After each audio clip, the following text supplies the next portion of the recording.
Good evening and welcome to Bloomberg Quint Live. I'm Shraddha Babla and you're watching What Did You Miss? Let's go straight to the headlines. The market ended the day on a strong note, marking a continuity in its upward trend for the Mars series, and it was led by gains in HDFC Bank, L&T and Maruti Suzuki. HDFC is all set to sell shares to institutional investors to raise about 1,900 crore rupees as a part of its 13,000 crore plan to mop up funds to invest in its banking and other subsidiaries. And the Delhi High Court has frozen accounts of two of Malvinder and Shivinder Singh's holding companies, says only salaries and statutory dues can be paid from these accounts. The Delhi police says the CCTV footage in the alleged assault on Chief Secretary Anshu Prakash was tampered with and the Forensic Science Laboratory would examine it soon. Well, on to how the markets fared in today's session. The benchmark indices ended about 0.8% higher, and Neeraj Shah is standing by to take us through all the action on the Dalal Street today. Neeraj, it was indeed the best start to the week, or the best Monday, at least in many weeks now. The best start to the series as well that one could have hoped for. So combination of all the three things that we can think of: best start to the week, best Monday, and really good start to the series. Second in a row, we've had a good run, about 1% higher for the benchmark indices, and the mid caps and the small caps didn't disappoint. So about 1% apiece or almost 1% for both the mid caps and the small cap indices too. What held forth? I think autos were in the fast lane today. Tata Motors, Maruti Suzuki, Eicher, Bajaj Auto. All of them had a good run, and it percolated down to the auto ancillary space as well, which also had a fabulous run in the session. Banks, remember we've been talking about it, I've been talking about it in a trade setup as well. Almost every single day, PSU banks for the last 4 or 5 sessions have been seeing some sustained buying. Today was no different. Almost 3% for IndusInd Bank, Kotak about 2.25%, HDFC, ICICI Bank participated too, and HDFC of course participated in a big way because of this QIP. It's a BQ exclusive, of course. What took a bit of a backseat were the IT names. So Tech Mahindra, TCS, HCL Tech, almost all the large cap names were in a bit of a pause mode in the session today. Mid cap real estate had a big move, and Oberoi Realty right up there, 16.5%, 78 points higher, 559. Really big move. This was accompanied by some of the others, but Oberoi took center stage for sure. Mid-cap IT was dominated by Persistent Systems, big move there. Interglobe Aviation clocked in fresh highs for itself in the session today, 52 points higher. Cholamandalam, Chambal Fertilizers, some very good moves there at the broader end of the spectrum. Orient Cement and Sanghi brought up the cement pack, and both of these did very well. Save for a couple of names which lost out, the likes of Vakrangi, Gitanjali and some of the others. I think by and large, the mood was not somber, and the indices ending about 1% higher. All right. Thank you for all those details, Neeraj. Like he said, HDFC Twins were also supporting the benchmark indices today, which takes us to a Bloomberg Quint exclusive. Now, HDFC Limited is going to launch its QIP this week. Sources have told Bloomberg Quint that this mortgage lender is looking to raise close to 1,900 crores via this offer. Yatin Mota gets us all the details in this report. What we understand from two sources familiar to the development is that HDFC Limited is all set to raise close to 1,900 crores via QIP launch this week. Of course, it can happen as early as tomorrow, is what sources are indicating. Remember, a few months back, HDFC Limited had, come out with a board resolution to raise close to 13,000 crores via equity. And, at that time also we broke the exclusive story that KKR and, a lot of these institutional investors like GIC would be participating in the pref issue, and close to 11,100 crores were raised via a mix of warrant issue and preferential issue to these clutch of investors. And now the balance 1,900 crore, and that is the amount which HDFC Limited wants to raise via the QIP, which is likely to get concluded this week, and it will be launched as early as tomorrow, is what we understand from our sources. Of course, if you look at the pricing dynamics, one of the bankers told us that it could be very close to the current market price, and the demand or the appetite for the HDFC paper remains quite robust, and they are quite confident that the QIP issue will get oversubscribed multifold times. It's to be seen, when is the timing of the QIP for HDFC Bank and how much is pumped in from HDFC Limited, because HDFC Limited in its earlier press release said that up to 8,500 crores of this 13,000 crores that they raise would be put into HDFC Bank, and the remainder money, which is close to 3,000-4,000 crores, will be used to infuse additional capital in the life insurance and the health insurance business. And not only that, they are looking at various stress assets in the real estate space, and a couple of acquisitions. So a bulk of the funds that HDFC Limited would be raising would be going into HDFC Bank Limited and the preferential issue that the bank does to the parent HDFC. All right, so that was the Bloomberg Quint exclusive on HDFC QIP. The stock ended about 1% higher or so, but as far as Dr. Reddy's is concerned, regulatory woes continue for the company. Now, the pharmaceutical major has received an establishment inspection report for its Srikakulam facility in Andhra Pradesh, but the US FDA has maintained the official action indicated status. Darshan Mehta tells us what this means for Dr. Reddy's in this report. This is negative news for Dr. Reddy's, because when the inspection happened in the last, when the inspection happened and the last 483 they just had 2 observations, and that was in April 2017. And the street was anticipating an all clear to come in for the plant, but that has not happened. So that will be not taken fairly by the street at this point of time. Apart from it, there is a high chance that this plant may again require a re-inspection. The all-important Copaxone approval is from this plant. They also have some other drugs that they will come out from this plant, so not taken well by the street at this point of time. It's 8 to 9% of the revenues. What are some of the brokerages saying? Credit Suisse is saying that this move is clearly a negative surprise that's come in for Dr. Reddy's. Financial impact will be limited because Copaxone has been delayed by almost 1 year, but this move mellows down the clearance for the other plant, that is Duwada also, so that is negative, and the resolution may not be as immediate as the market is factoring in. So negative news coming in for Dr. Reddy's.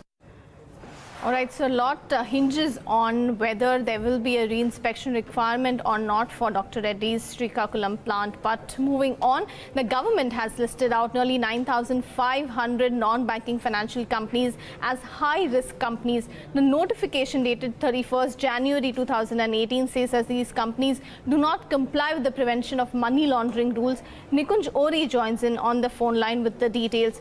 Good evening, Nikunj.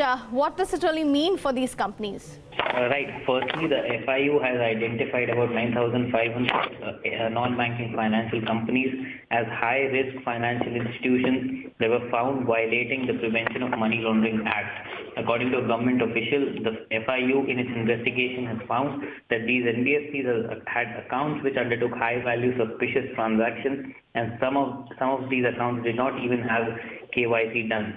This is part of the investigating agency's normal practice, where it identifies entities or individuals flouting PMLA norms or found money laundering and brings this to the notice of reporting entities. Over to you. All right. Thank you very much for bringing us those details. Of course, we will be tracking developments on that front as well. But for now, we shift focus to the new kid on the block. Construction company HG Infra Engineering is headed to the primary markets. The 462 crore IPO will open today, and Somit Sarkar is standing by with a snapshot of the company's business and its public offer. Somit, first tell us more about the company's business. So the company is looking to raise as much as 462 crore rupees in the price band of 263 to 270, and at the upper end of the price band, that is 270, the company is valued at close to 1,760 crore rupees. Now if you see, the IPO is a combination of an offer for sale and a fresh issue. Now the 4 promoters are selling shares worth 162 crore rupees, while the company is raising 300 crore rupees to repay its debt and to buy capital equipments, and also for general corporate purpose. HG Infra is a road construction company which also has a small exposure to water pipeline projects. But the company mainly generates its revenue from the public sector clients.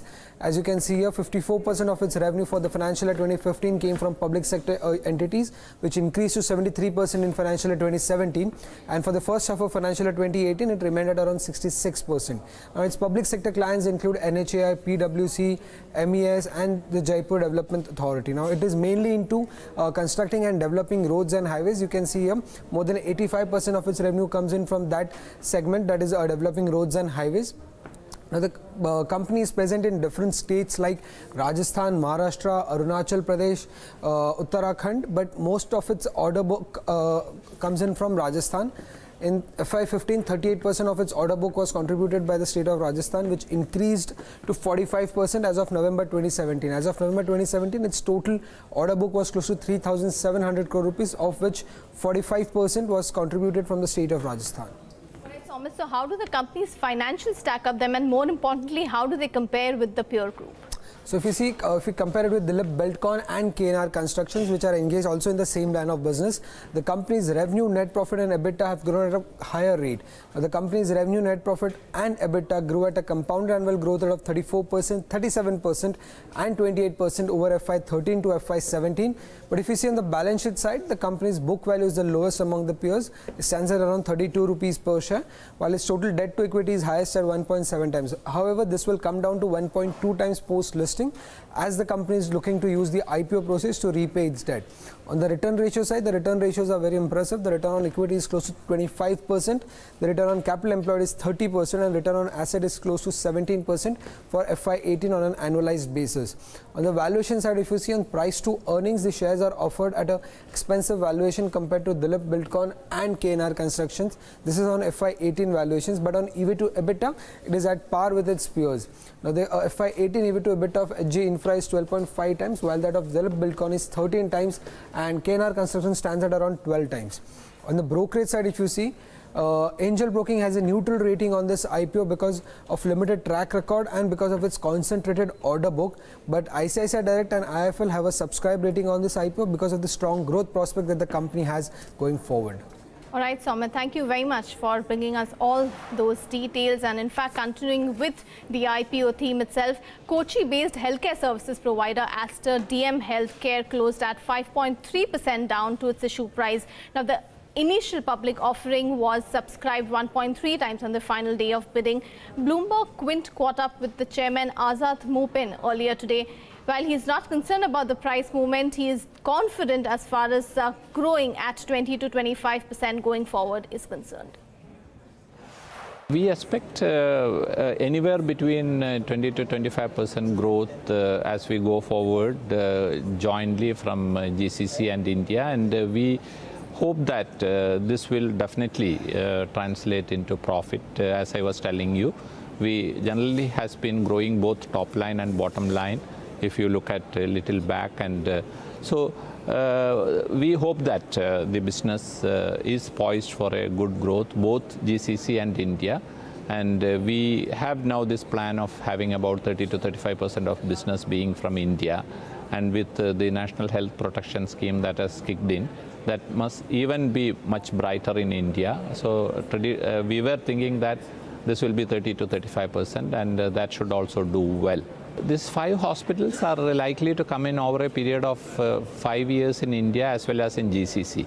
So as earlier I told, the overall growth projection, see, this is a small portion of our overall hospital or overall revenues, and whatever growth prospects which we see, this will be part of that. So it takes time for hospitals to kick in and produce a significant revenue. But we already have many hospitals in pipeline which are in the ramping up stage. So together, whatever earlier I mentioned, we should be seeing that top line growth. There are 2 things. One, if you look at the EBITDA margins, the hospitals and clinics are actually more profitable, whereas the pharmacies are having a low EBITDA. But when you look at the return on capital employed, it will be actually better in pharmacies because the capex is much lower. Now, India may soon get gas from Mozambique. Now, people in the know have told Bloomberg News that US-based oil and gas company Anadarko Petroleum is looking to sell liquefied natural gas from its block to Indian energy firms. Saket Sundria of Bloomberg News has all the details. US-based oil and gas major Anadarko is in India. It is looking for buyers for its LNG from Mozambique.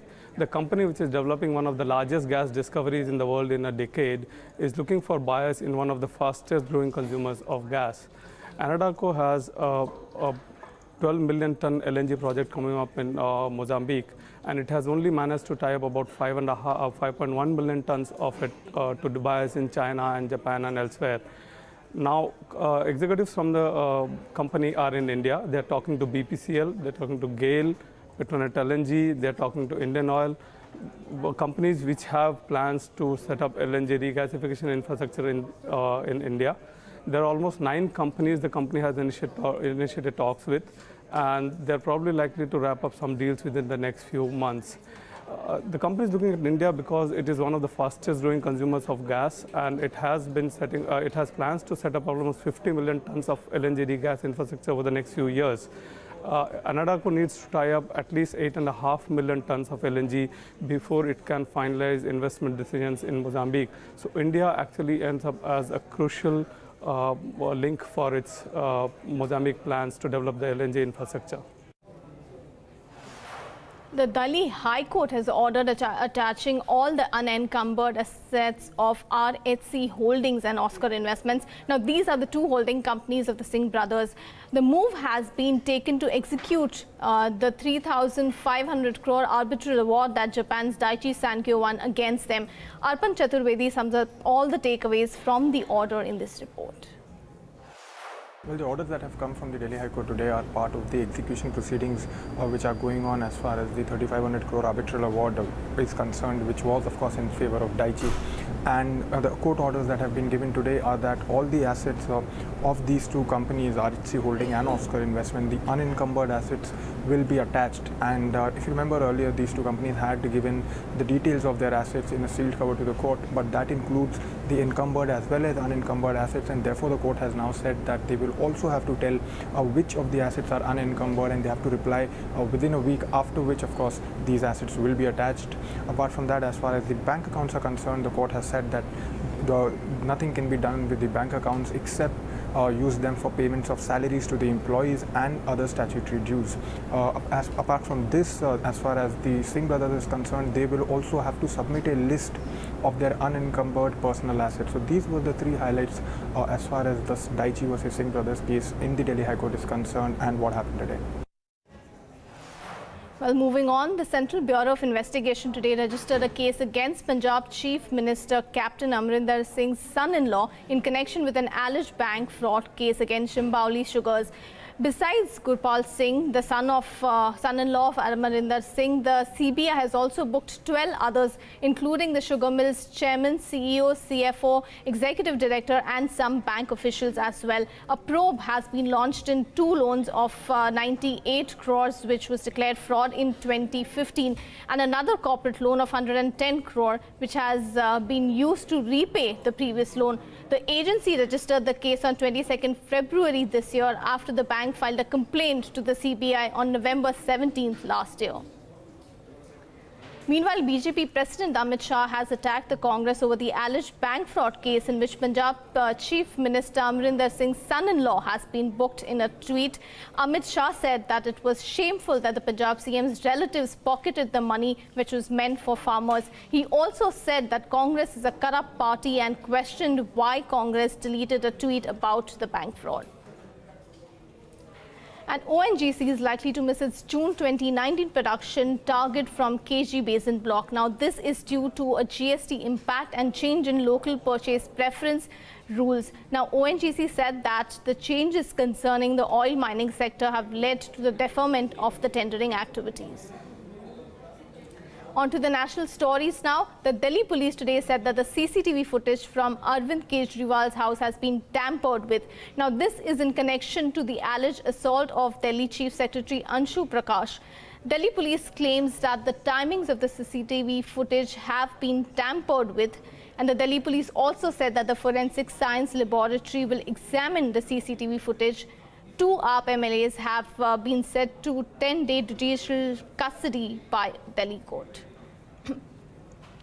And Maharashtra budget is all set to indicate if the government wants to hold the state assembly elections along with the Lok Sabha elections.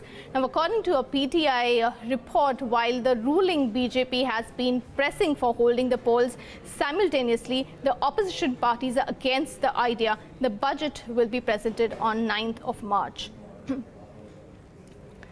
While the global currency and bond markets, however, will be watching the new Fed Chair Jerome Powell's report to Congress this week. Now, the U.S. Federal Reserve has already released 55-page text of his testimony, and Bloomberg's Kathleen Hayes reports on the key takeaways from that report. it does have a lot of interesting stuff to say. I mean, first of all, you do get the sense, of course, that the Powell-led Fed, at least at the start, is very much going to follow the path that Janet Yellen set. Growth is picking up, inflation is expected to rise, and so they are supposed to have gradual rate increases. In fact, further rate increases. We heard that in the policy statement and the Fed minutes. So what we're also figuring is that Congress then is going to focus on this question of, does further mean faster? In other words, are you going to hike rates not just 3 times, but 4? Let's jump into dots go on your Bloomberg, because we can see how the Fed came out of 2017 going into 2018 with its consensus for 3 hikes. So now the question is, after we've heard from some Fed officials like John Williams, president of the San Francisco Fed on Friday, saying 3 or 4 hikes, will Jay Powell give us a signal that he's on board with that kind of thinking as well? Also, we learned in this monetary policy report so far is that the Fed sees the economy just near or a little above full employment, labor market's getting tighter, but they don't seem too concerned about it, even pending labor shortages. Let's look at what they said in the policy statement just about that, because what they seem to be saying is that although employers report having more difficulties finding qualified workers, hiring continues apace, and serious labor shortage would have brought about larger wage increases than have been evident to date. So they don't seem too concerned about wage inflation rising quickly, really getting inflation out of control. So Tuesday, February 26th, that's the first day of Powell's testimony, House Financial Services Committee. Then on Thursday, U.S., that's February 29th, he'll testify to the Senate Banking Committee. In a move that will allow Xi Jinping to rule indefinitely, China has repealed presidential term limits. Now, Bloomberg's China correspondent Tom McKenzie joins us with more. Tom, this confers a lot more power on President Xi Jinping than he already enjoys. Well, it certainly reinforces the idea that's been around for some time, of course, that President Xi is determined to extend his term beyond his second term, beyond the end of 2022.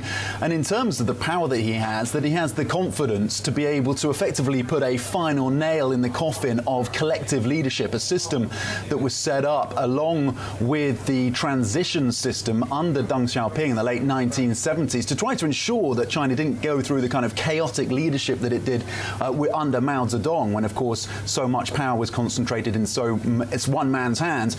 The fact that we're now moving squarely away from that indicates the power that President Xi has towards a centralized system of governance, closer to a one-man rule system here in China. Of course, he's already the head of the military. He's already head of the party. That's the most powerful position. And the change to this term limit around the presidency allows him to have this triumvirate, this triangular or trio of leadership stakes, or holdership stakes, I should say, that allows him to push through his agenda. Really, there wasn't a great deal of surprise from China watchers that this announcement came, but it was surprise really around the timing of the announcement, the fact that he was able to do this so early on in the second term of his presidency. Of course, it had been flagged originally at the Party Congress back in October, when there were no obvious nominees to take over from President Xi at the end of his second term. Well, the timing of the move does seem peculiar. In fact, that it is so early in the second term. Tom, is there any indication of why it has happened now? Well, certainly the state media is saying that there's a need for stability, for continuity, particularly as they say China moves towards its ambitions of becoming a moderately prosperous society between 2022 and 2035. The one state newspaper suggesting or hinting that President Xi may stay on until 2035 as a result of that need for stability and continuity. But of course, we're going to get a clearer indication of some of the personnel appointments that are going to be happening over the next few days and weeks here in China. We've got the Central Committee, around 200 senior members of the party meeting in Beijing over the next 3 days, where we're likely to see new heads of the PBOC, the central bank, of course, and also the regulators of the banking and insurance sectors, as well as an oversight body looking at the financial risks here in China. We're expecting those nominations likely to be announced at the National People's Congress that starts on Monday, March the 5th. And of course, that's going to go on for about 10 days. It is this annual, essentially parliamentary meeting that will rubber stamp some of these announcements, and that's when we'll get slightly more clarity on who President Xi and his team are going to be appointing to some of these key leadership positions and where we go forward, particularly in terms of tackling financial risks. Well, and in what comes as a boost for bilateral talks, South Korea's president has asked the US to lower its threshold for talks with North Korea. Now, Moon Jae-in said that the two countries should start a dialogue soon. Now, according to his office, Moon asked for China's support to resume dialogue with North Korea. This comes at a time when the US has asked the international community to maintain maximum pressure on North Korea until it gives up its nuclear weapons development. And we leave you with a small tribute to Bollywood's first woman superstar, Sridevi, who died on Saturday evening in Dubai. The 54-year-old actor will always be remembered for her powerful roles across genres and languages. Take a look.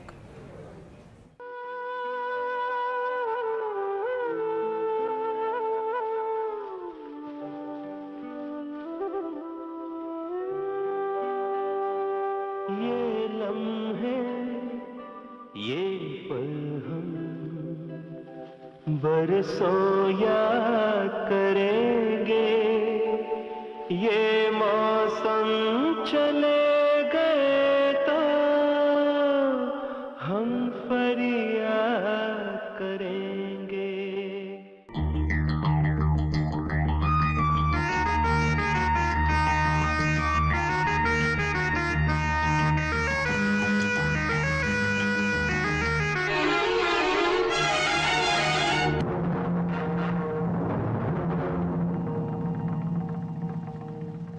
ஆனா வில்லனுக்கு வாழ்க்கைப்பட போற முதல் கதாநாயகி நீதான். சரித்திரம் எப்படியெல்லாம் திரும்புது பார். நில்லுடே.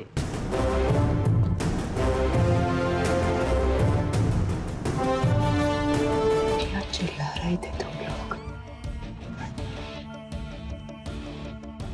भूला अपनी माँ को.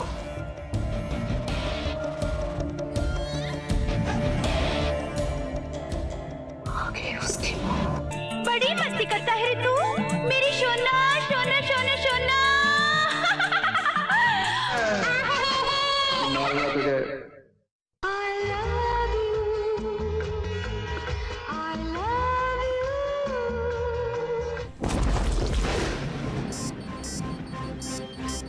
Fences are failing all over the park.